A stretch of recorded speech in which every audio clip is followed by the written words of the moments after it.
it takes a village to fight for our rights, especially when we were thrown in jail just for having sex, or when we were thrown in jail just for being who we are, or when we were thrown in jail just for being gender nonconforming. Right, Diamond? Just for being gender nonconforming. Diamond has experienced unbelievable harassment through that, and actually was sort of forced out of Savannah, Georgia, and has been our contributor here in Atlanta ever since. It's our good luck. It's our good luck. One of the things that really hit me when I saw what Buck was saying about this event was talking about how it was unsafe in the past. And we had one of our first activists, Klaus Smith, was actually killed in a home invasion.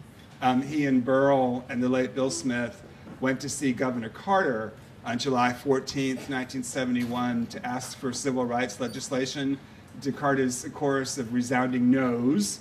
And of course, President Carter has since come around, but Klaus was one of the people who suffered for our liberation. Charlie St. John, people know who Charlie St. John, some people know. He's the first openly gay anything. He was the first openly gay person to be appointed to the Community Relations Commission by Mayor Sam Massell. And Charlie was later forcibly evicted from his home when the police staged an invasion on trumped-up drug charges. And then, of course, we have the legacy of the Eagle, most recently. And I wish some of the police were here tonight, because now there is such a thing as an LGBT liaison, which we never even dreamed could happen. So I want to say also that here in Atlanta and in Georgia, we follow in the footsteps of our native son, Martin Luther King, and his allies. And we kind of learned everything from the civil rights movement and the women's rights movement. And there's a real parallel with our civil and human rights movement with the civil rights movement. Okay, so here we strutted down the sidewalks in 1971 when Atlanta, the city too busy to hate, refused to grant a permit for our first Pride March. And Burl, who's one of our honorees tonight, Burl Boy, can you want to raise your hand? Was one of the marshals. And he said there were 125 people in that first Pride in 1971. I know, I counted them twice. So, and then we massed against Anita Bryant. People know Anita Bryant. Have they heard of Anita Bryant, who had said "Save Our Children," our "Save Our Children" campaign? And we had a major demonstration at the World Congress Center in 1978. And when I saw the movie Selma, I encourage everybody to see the movie Selma, because it was the first time that non-gay people, straight allies, came and marched with us in 1978. And we have Maria Helena Dolan here tonight, who made a rousing speech at the 1978 march. I come to you today as a defiant dyke. And it got picked up worldwide, right? In all the media? Yeah. So, and then we also have Reverend Erin Swenson here tonight, who, when she wanted to keep her ordination as a Presbyterian minister, she had quite a fight on her hands, having transitioned. And one of the protests was that if we do this, this will be the first time in Christendom that we have ordained a transgender minister. But Erin won the fight, so yay. Okay. All right, so I'm going to turn it over to Buck, and he's going to MC the evening, and we'll continue. Thank you. Thank you so much for coming. This is really gratifying.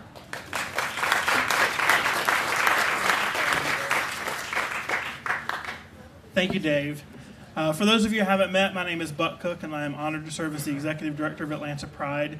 And this is something that we have kind of thought about and talked about for a while, and we're so excited to be able to make this collaboration with Touching Up Our Roots happen. This has been a dream of ours to do an event like this and to make this an annual tradition. So we're excited that you're all here at the inaugural version, and we're looking forward to honoring more folks in the years to come.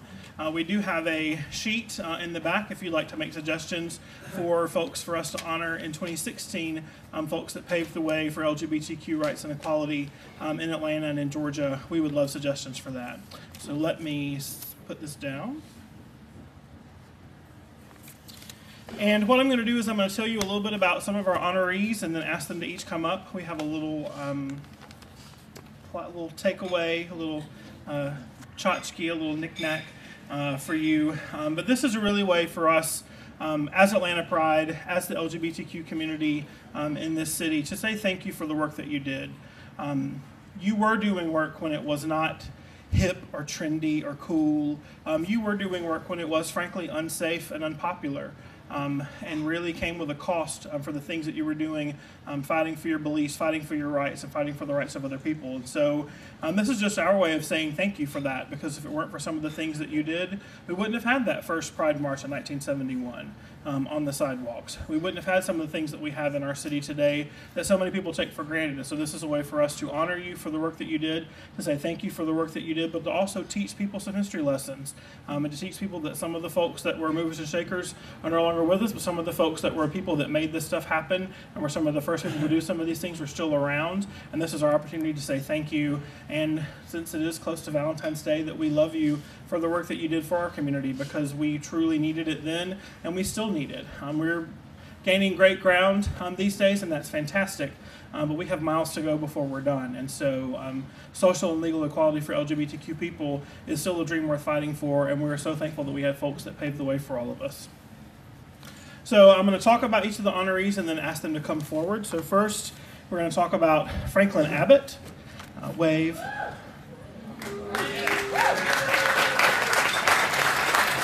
Franklin is a psychotherapist and was one of the founders of the South's Radical Fairies. He was also a founder of Gay Spirit Visions and was one of the co-founders of the Atlanta Queer Literary Festival. So Franklin liked to start things, so we appreciate that. And he has published 3 anthologies on men and gender and 2 books of poetry. So let's please give a round of applause for Franklin Abbott.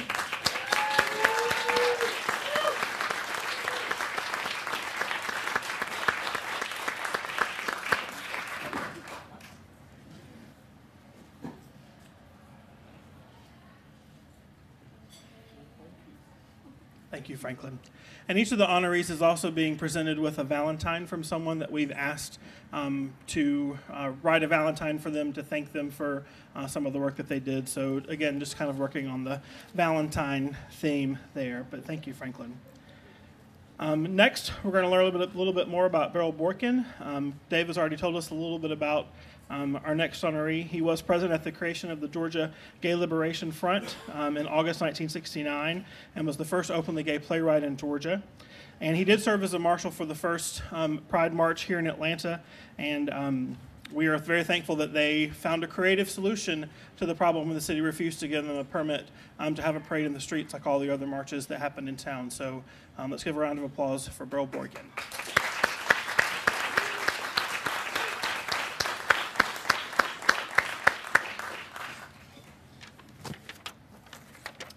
Our next honoree could not be with us this evening, unfortunately, but Mary Louise Covington is a native New Yorker, a Native American, and African-American radical activist. She and her friends actually visited folks in prison and took them food and clothing to the protesters that were jailed the night of the riots at the Stonewall Inn in New York in 1969. And the police there were very brutal, especially to the drag queens and the folks that were gender nonconforming, and so most of them were stripped naked in jail, and so that's why bringing them clothing was such a great thing. But Stonewall was different. Stonewall was in Manhattan. True, it was on the lower side of Manhattan. It was in the so-called bohemian community, and the police would come down and just harass them. It was isolated. It wasn't like on a main street, So when the cops came down there and people rebelled against that, It's like, what is it? What is it? You know, you kick a dog long enough, after a while, it starts biting back. It's like, enough is already, enough of this. And that's what happened. So how did you hear about it? My mother called me. Your mother called you? Yeah, my mother called me. My mother was a poker player. My mother made her side living playing poker. So she was in that kind of life, that nightlife, you know, gambling and that kind of stuff. On weekends, my mother made them. So she knew a lot of those. She knew about the gay community, you know. So she's like, oh, you know. Oh. So I don't even know who was supposed to be down there, but I took my kids over to her house and got some blankets and things. And then I went to another friend and we got some stuff. Because we knew the deal. We knew how the cops were going to treat him. But we also knew this was a predominantly white bar, and white people were not accustomed to being harassed by the police. So they were, the drag queens were, the gay men were, but the larger community wasn't.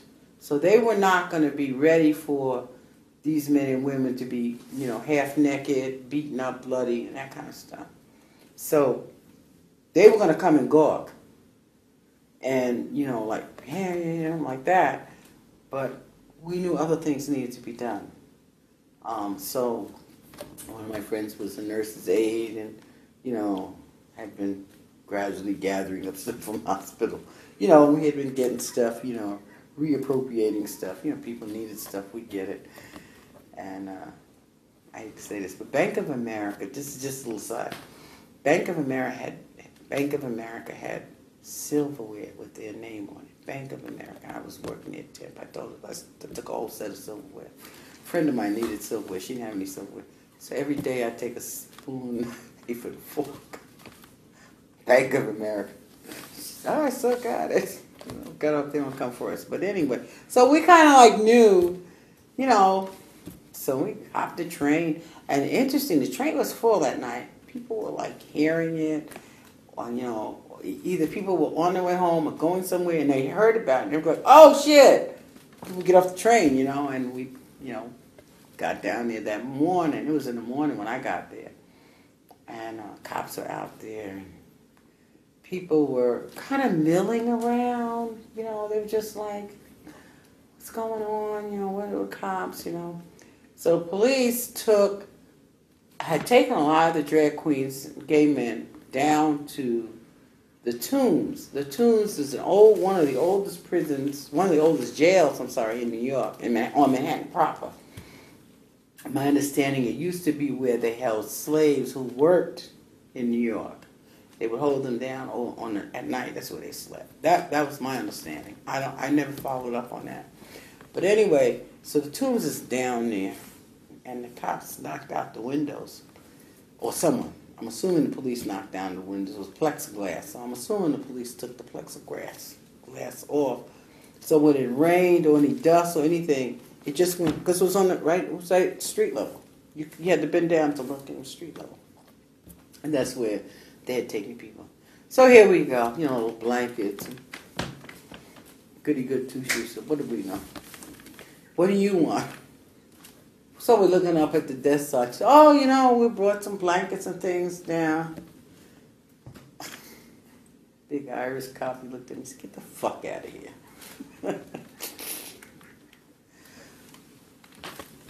We're bringing blankets and things down for our friends, you know.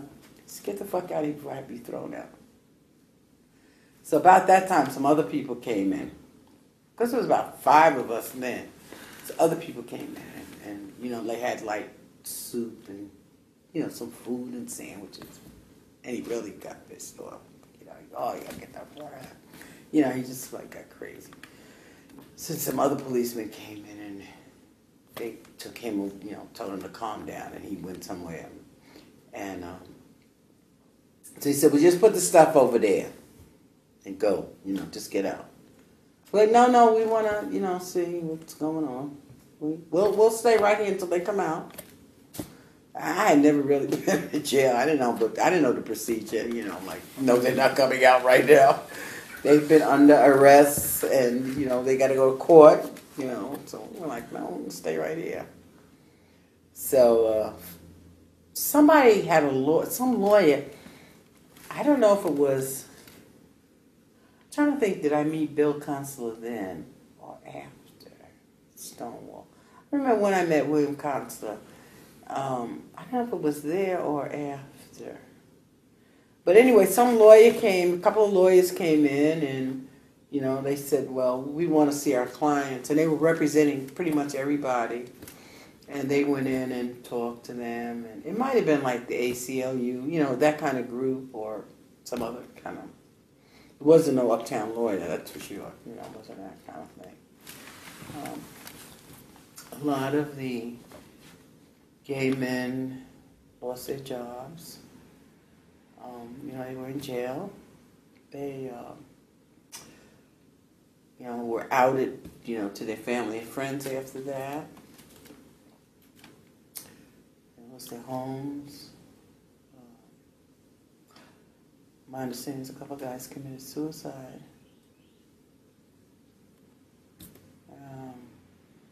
You know, a lot of them didn't have any support. That was the only place they had. And so it was taken away from them. Did you ever get to see the prisoners? Yeah, we saw them when we came out. You know, when they were on their way to jail, you know, we went, you know, followed them up to the jail, up to the court. We actually went up to the court. And you said some of them were naked or had Some of them, right. Some of them didn't have any clothes. The cops gave them, oh gosh, sort of like a, I don't know, uniform, cotton shirt and pants, and didn't fit half of them. You know, those, like, they would look at you and know you were an extra large. They'd make sure you had a small. So we gave them, because they couldn't really cover themselves. They couldn't, you know, and they couldn't go into court dressed in drag, and, you know, it's against the law, which is no such law, by the way. But they couldn't go into court dressed in drag, and they couldn't wear this, and they couldn't wear the leather. They couldn't, I mean, just a whole lot of stuff. And you could see that some of them had really, really been beaten, were really hurt, you know, both physically and emotionally. So people as a whole supported the fact, not that they were gay, but that they had a right to not be harassed. I think that's what the majority of people supported. She was one of the organizers of the first lesbian mothers organization, Dykes and Tykes, and she worked closely with human rights attorney William Kunstler, the subject of the documentary Disturbing the Universe. And she very modestly said that she was just one of the people that did work back then when we asked her if she had anything she wanted us to relay to folks. So let's give a round of applause to Mary Louise Covington.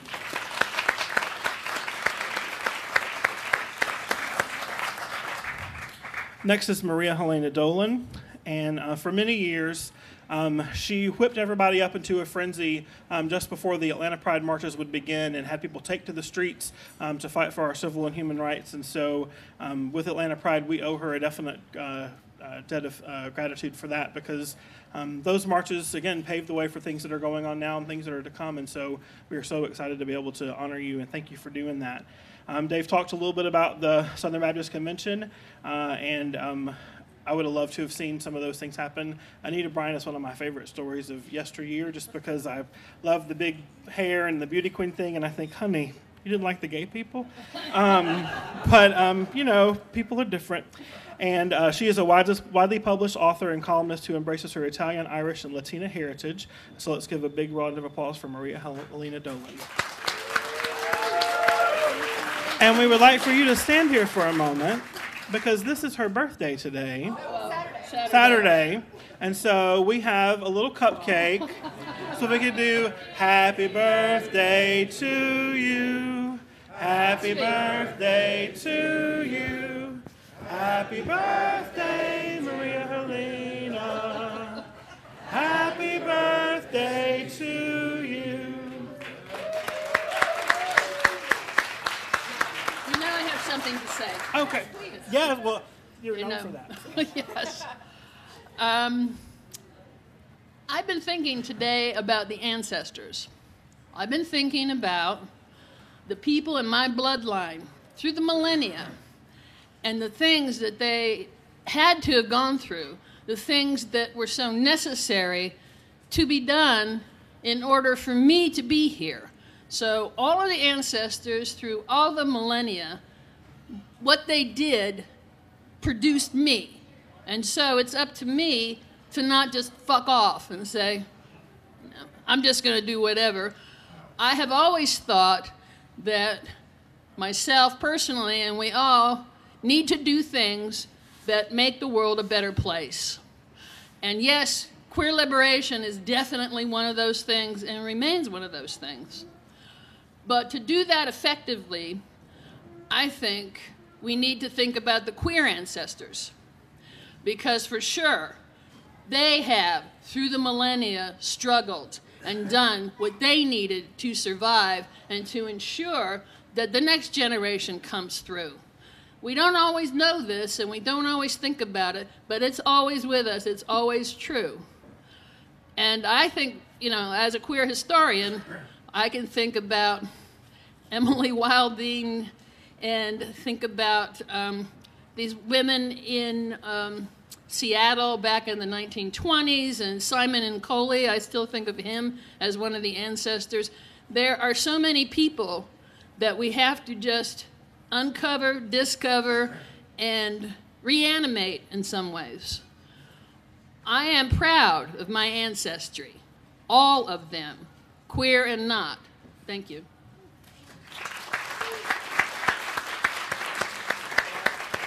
Thank you, and we'd be happy for you to talk on stage at the Pride Festival this October. So just consider that an open invitation. Exactly. Okay.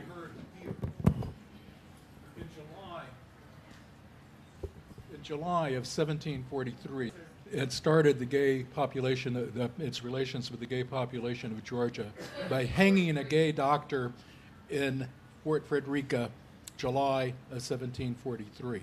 Their resistance to gay freedom and liberation continues, and I say the only demand that we can have is one we've got to keep fighting for, and that is equal rights for all the citizens of this state and every state in this country, no more, no less. And if we don't, our foes are still there. Remember what they started with, and they'll continue. Thank you.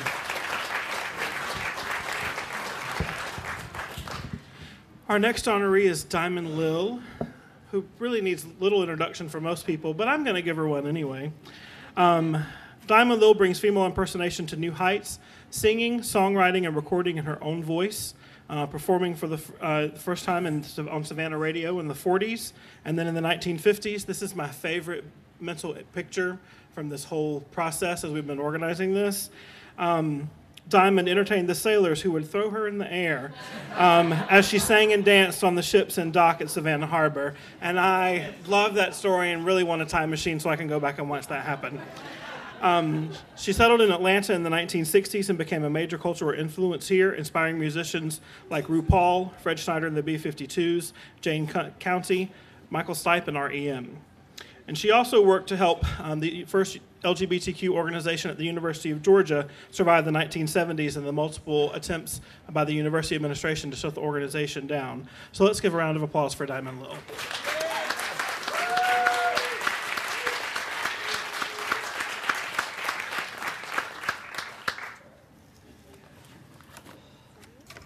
Well, after all that wonderful build-up, what can I say? But anyway, I'm more theatrical than political. But I remember carrying a huge banner in the gay parade in the 70s, and it was Bryant, Buffaloes, Baptist for Bucks. That's what it said on that. And everybody had their own sign. I'm sure you remember that, Maria. Well, you didn't have to have a sign. You could just walk. And now I ride in a Cadillac. Times have changed so much. Anyway, This is my first album. It's beautiful when it's framed. However, Erin says she can still play it. She has an old machine. So I'm selling these very reasonable, 22 lira autographed. And for Maria, I'm going to give you a fan for your birthday. A Diamond Lil fan. So I have just a few of these left, so I'm selling those very reasonable, autographed, of course. And I have some CDs. Sorry about that. Would you like to ask me some questions? What's your favorite color? Could you guess? I'm going to guess red. You got it, honey. Next question. What color are your roots? My room? Oh.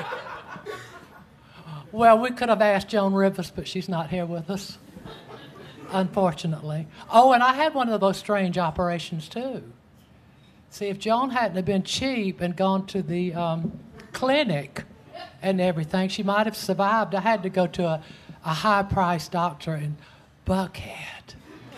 But anyway, I got my voice back, so perhaps I'll be singing again. All I need now is a band. If anybody knows of any bands available, I'm ready to rock it. So, any more questions before I exit? I don't want to make a nuisance of myself. I'm at a loss, so no. Yes, I started the first legal drag here in Atlanta. Before it was illegal, so if you were walking down the street and the cops clocked you, to jail you went. Oh, one of my biggest hits on this record, Jailhouse Jezebel. It rocks. It rocks. It's a true story. Oh, honey, they threw me in the Hooskow many times. Not a fun place, but it did get me a good song. I lost my place. Help me out, Maria. Well, you just finished with Jailhouse Jezebel. Okay. Because you have been walking, because people got clocked walking down the street and getting arrested. But you were able to turn the tide and get it to be legal as opposed to illegal. Yes, and I remember that terrible, horrible Judge Little. And now I was not really in drag. I was in a little car. I was out really sort of cruising. But I was on the expressway and the cops pulled me over. And at that time I did not have anything on but sort of a long hippie wig. That was during the hippie era. Oh, the hippie era. How I loved those people. And they loved me. Oh, it was wonderful. Anyway, so I had a long old black hippie wig on, and I had some shorts and some men's loafers and stuff, sort of not really drag, not too much makeup, just the wig mostly. So the cop stopped me, on the expressway or whatever. I wasn't speeding or this, that, and the other. And he said, well, I'm going to give you a ticket. I said, for what? I haven't done anything. You're a female impersonator. I said, I'm not. I have on no makeup or anything. I have just this hippie wig, to blend in, with the rest of them. I love the hippies and the Great Speckled Bird. Dude, you wrote for that too, didn't you, Maria? And Burl was a big writer at Great Speckled Bird. So anyway, they took me to jail, and old Judge Little said, I brought what I was wearing to court. The whole 9 yards. It was a man's shirt. Can you imagine me in a man's shirt? Horrible. And so, and Bermuda shorts, and this, that, and the other. And I said, and I brought the wig. And I said, I was not a female impersonator. And besides, that's not really a charge. I don't care. I'm going to charge you $35. And I said, Your Honor, do I have the right to appeal this? And he said, yes, you do. So at that time, I hired the big lawyer for civil rights. I can't think of his name because I'm so nervous. Al Horn. Thank you. We have somebody else that's used Al. he was so cordial and everything. And so he said, well, we'll just go on to court and whatever and get it squared away and erased from your records. I don't think it's erased. But anyway, I paid him $150 to get that charge erased. And the thing, I'm not supposed to, be a horrible person or this, that, and the other. But when I found out that Judge Little had been murdered by his 16-year-old son, I thought, as the Bible says, an eye for an eye and a tooth for a tooth. Judge Little, you got, I guess, what you deserve from your son. Because you're just a horrible bastard, that's all you are. Excuse me for using those dreadful terms. Oh, Burl says a lot of them back then, yes, and probably one or two still left. The district attorney had a church raided for putting on a gay play, and the people there busted the church. Oh, and what they did, this is a charming story. We had a big drag bar on the corner of Peachtree Street and 11th called Club Centaur. It was two-story, and it had this balcony, wrought iron, and all that glamorous balcony for stars like me to make a wonderful entrance. I love to come down the staircase, and all that. And a lovely stage. Back then, we had stages. Now, you just work on the floor. Most clubs just work on the floor. Isn't that plebeian? Work on the floor.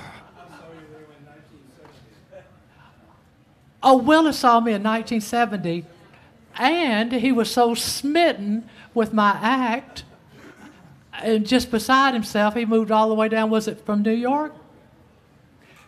To be in Atlanta because he thought Atlanta was so wild. Anyway, what they did, I'm getting back to the story, the cops came in there and sprayed the entire bar, top and bottom, including the basement, with tear gas. And everybody exited. Do you remember that? Tear gas. I wrote an article in the Great Speckled Bird about it. It's called Gassed Grease. Anyway, it's a wonderful article, and the police didn't like me too much. They thought I was a hellraiser, but I was really minding my own business, really. They just wanted to harass people, but I loved the era and everything. It was perfectly divine. Everybody ran out of the club, but I think we filtered on back when the fumes sort of subsided. Club Centaur, what a place to work. I guess I've taken up enough time and you don't want to stay late. Thank you so much. I'll be right over here with all these greatness, autographing, selling. I've got them. I got CDs, you name it. Thank you so much, Buck. Sure thing. Thank you. And our last honoree tonight is Reverend Aaron Swinson. Excuse me. There we go. Reverend Swinson is the first minister, as Dave stated earlier, to maintain in a mainstream denomination to stay a minister after transitioning, and has worked as a licensed psychotherapist, a counselor, and a chaplain. She is known for her innovative work with couples who are on the verge of divorce, where she says there is still room for breakthroughs in the relationship. And she specializes now in the area of transgender diversity in the workplace and helps companies welcome and accommodate all people. She is also very active with the Human Rights Campaign and has participated in the Clergy Call on Capitol Hill and serves on the Religious Council. Let's give a round of applause for Reverend Aaron Swinson.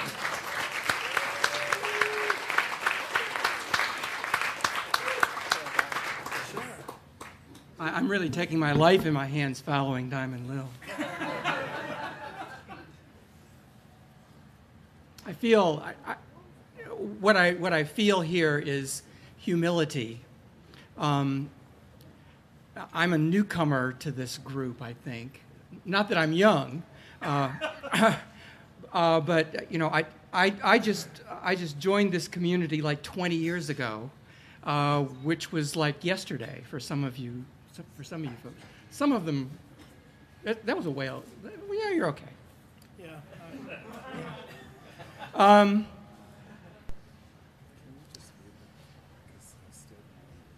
And I've come kind of full circle when I was very young, I used to think that I was the only one in the world like me. Sound familiar?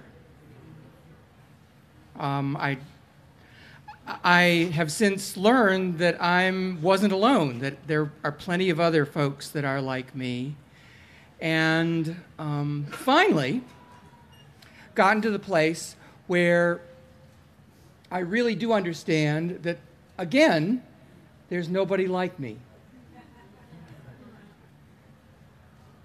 The fact is, this community is filled with individuals, people who are exquisitely unique in the way you were built and how you came to be, and the courage that it takes just to live the lives authentically that we live in this community is a special, wonderful gift that each person brings to this table. Everyone in this room has that and brings it to the table and shares it with the other people in the community.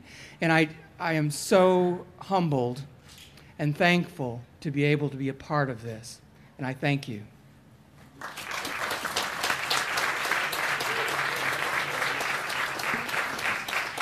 Thank you, Reverend. David also asked that we take a moment to honor someone that our community recently lost, Owen Halpern. We read from the notice that we received. This was about 2 weeks ago.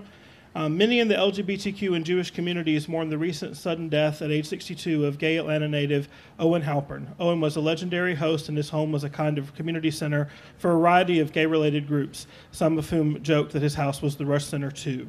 So let's take a moment of silence to remember Owen and all the folks that have gone before who are no longer with us.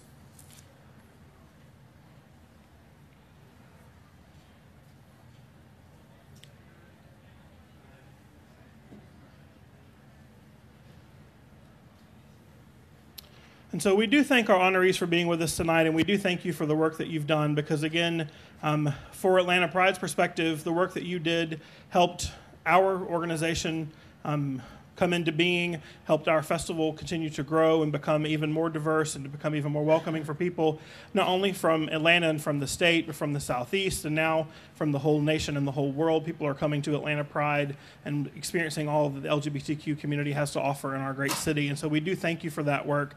But we also wanted to take a moment and surprise 3 of our volunteers who have had 20 years of consecutive service with Atlanta Pride.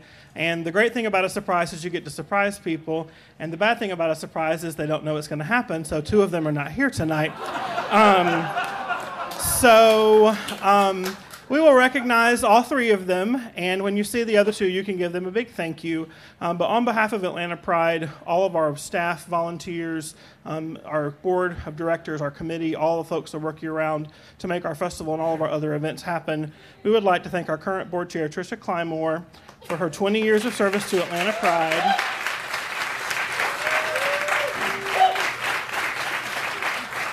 And so we did some digital homework, and each of them are getting a little book with memories of their time with Atlanta Pride, serving in a variety of roles. Tricia has pretty much been everything on staff and as a volunteer, and so I'm going to be in so much trouble since she's my boss. But we did want to thank you for all your hard work. Pride whore.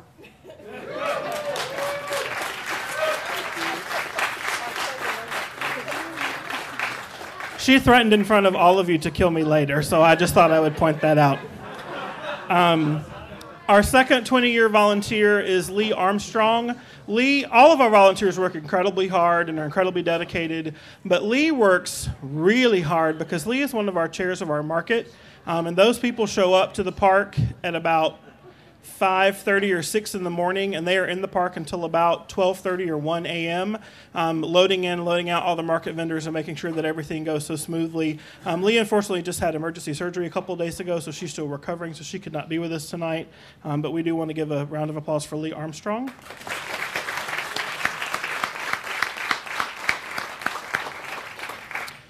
And a lot of different organizations get to also claim this next gentleman that we're going to talk about. But We've had him for 20 years, and we're very excited about that. He's been our board chair a number of times, and he's been very involved in our organization, and that's Glenn Paul Friedman.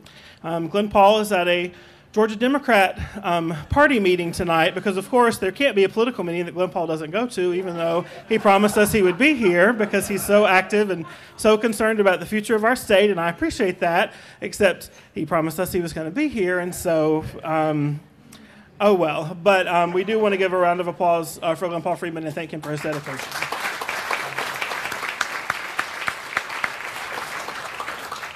And since we are toasting people, everybody will raise your glass, be it water or a soft drink or an adult beverage.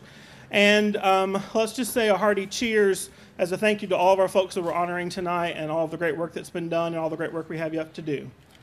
Cheers.